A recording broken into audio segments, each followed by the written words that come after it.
Assalamualaikum warahmatullahi wabarakatuh. Salam sejahtera, salam Malaysia Madani dan salam Sabah Maju Jaya. Kumpulan kami akan membentangkan mengenai kes dalam pelaksanaan Undang-Undang Hak Cipta Akta 332 tahun 1997.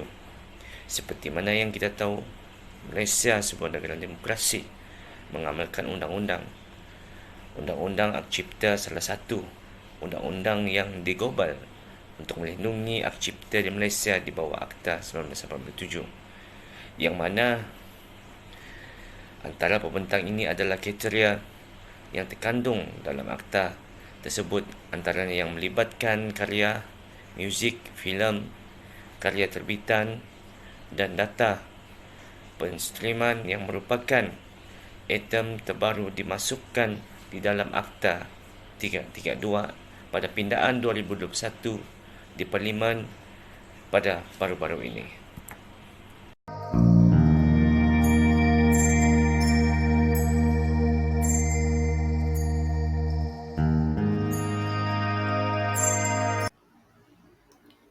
Assalamualaikum dan salam sejahtera.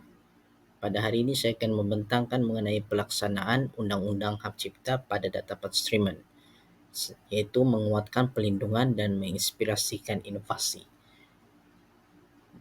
Bagi tujuan ini, kita perlu mempertegaskan perlindungan hukum ataupun undang-undang, di mana implementasi terhadap Undang-Undang Hak Cipta pada data penstreaman bertujuan bahawa untuk pemilik konten dan inovasi memiliki suatu undang-undang yang kuat bagi melindungi hasil karya dan inovasi mereka. Ini meliputi hak-hak eksklusif untuk pengguna, pengedar dan pengawal mengawal data penstreaman yang telah mereka hasilkan. Dengan peraturan yang jelas, pelaku industri dapat merasa lebih selesa untuk berinovasi tanpa takut diambil milik hak cipta mereka. Selain itu ialah peluang kepada inovasi. Hak cipta pada data penstreaman memberikan peluang untuk inovasi dengan memberikan sumbangan dan kemampatan kepada ekonomi pada seni kreatif. Apabila pemilik data penstreaman yang melihat hasil kerja mereka dilindungi oleh undang-undang, maka mereka akan lebih cenderung termotivasi untuk berinovasi dalam terus dan berkembang bagi menghasilkan suatu impak yang positif pada kemajuan teknologi dan mendorong pertumbuhan ekonomi negara. Pengajaran yang terdapat pada tanggungjawab ini ialah penggunaan Undang-Undang Hak Cipta untuk data penstreaman ialah memastikan kepatuhan pengguna untuk lebih bertanggungjawab. Pengguna harus memahami batasan dan tanggungjawab yang berkaitan dengan penggunaan data penstreaman berhak cipta ini.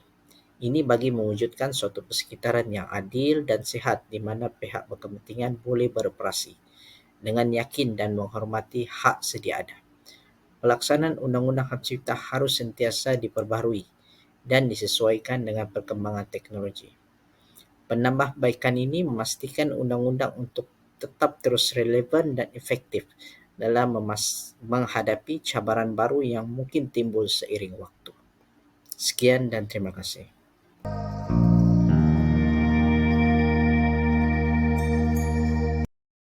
Assalamualaikum warahmatullahi wabarakatuh. Salam sejahtera, salam Malaysia Madani. Yang saya hormati lecturer bagi subjek SCCA 2083, iaitu berkenaan dengan undang-undang dalam komunikasi. Pada kali ini saya ingin berkongsi dengan tuan-tuan dan kawan-kawan berkenaan dengan satu kami punya tugasan, iaitu hak cipta, dan di mana pada kali ini saya tertarik menyebut salah satu seksyen dalam Akta 332, iaitu Akta Hak Cipta 1987 berkenaan dengan kesalahan. Seksyen 41 kurungan 1. Dalam seksyen ni dia ada banyak, dia ada daripada A sampai F dan sampai F, G, H, I. Tapi kali ini saya hanya ingin menyebut beberapa perkara lah, iaitu di mana antaranya ialah membuat, jika semasa hak cipta wujud dalam suatu karya atau hak pelaku wujud mana-mana orang yang salah satunya ialah membuat untuk jualan atau sewa apa-apa salinan langgaran. Okey. Jika didapati telah bertindak dengan suci hati dan tidak mempunyai alasan yang munasabah untuk menggalakkan bahawa hak cipta atau pelaku akan atau mungkin dilanggar melakukan satu kesalahan, dan apabila disebutkan boleh dia akan denda tidak kurang daripada RM2,000 dan tidak lebih daripada RM20,000 bagi setiap pelanggaran. Manakala penjara atau penjara tempoh tidak melebihi 5 tahun. Jadi tuan-tuan, dalam section ini saya tengok bahawa kesalahan hak cipta ini adalah satu kesalahan yang sangat besar, dan sebenarnya tujuan section ini diadakan dalam undang-undang diadakan adalah memastikan usaha-usaha kawan-kawan kita, usaha-usaha yang berkarya ini dihargai. Jadi di bawah jabatan ataupun yang yang bertanggungjawab dalam hak cipta ini adalah Perbadanan Harta Intelek Malaysia ataupun MyAPO. Jadi mereka yang akan mengawal keseluruhan berkenaan dengan hak cipta. Dan itu sahaja daripada saya. Sekian, terima kasih daripada Zulbada bin Alio 283360. Terima kasih.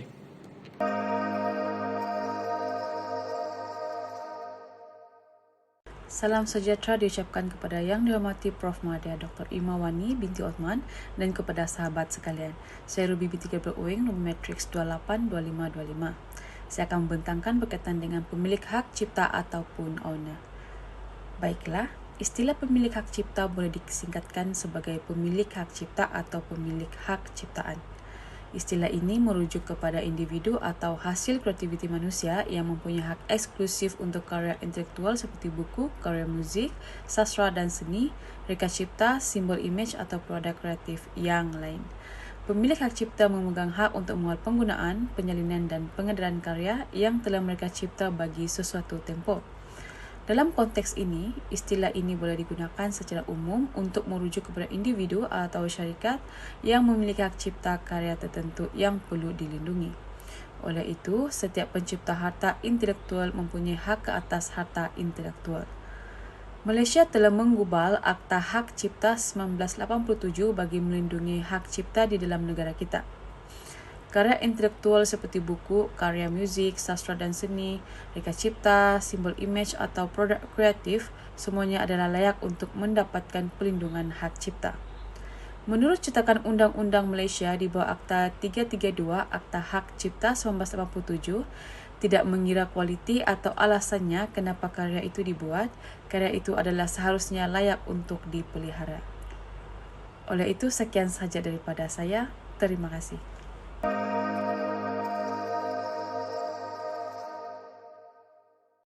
Assalamualaikum semua. Di sini saya akan bentangkan tentang peran masyarakat dan pengguna dalam isu hak cipta. Selain pegawai dasar, kementerian yang terlibat dan pemilik hak cipta, masyarakat dan pengguna juga memainkan peran penting dalam menangani isu pelanggaran hak cipta.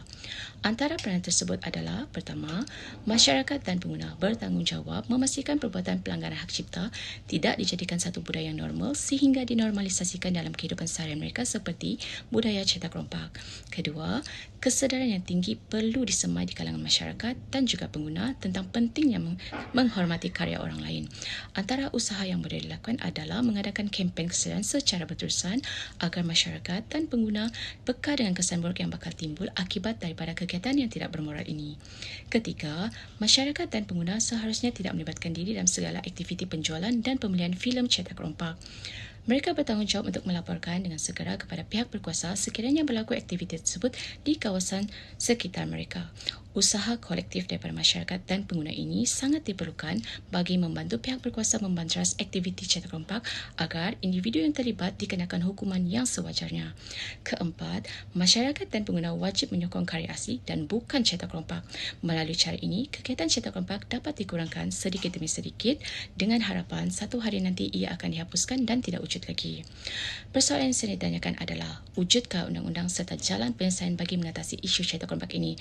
Jawapan sebenarnya ada dalam diri masyarakat dan pengguna itu sendiri. Sekian.